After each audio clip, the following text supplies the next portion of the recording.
Hello guys, today I have got SOUNDCORE AeroClip earbuds and I am going to show you how you can easily pair your earbuds with your iPhone.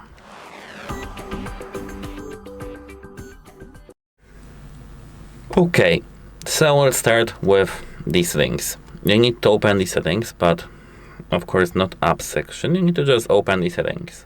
Here you need to open Bluetooth. Now scroll down to the other devices section.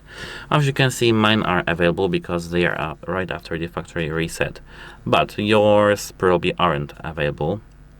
So you need to at first open the case, take a look here at the back of the case right here, and hold this button over here. Push and hold this button for 3 seconds until the LED light goes like this.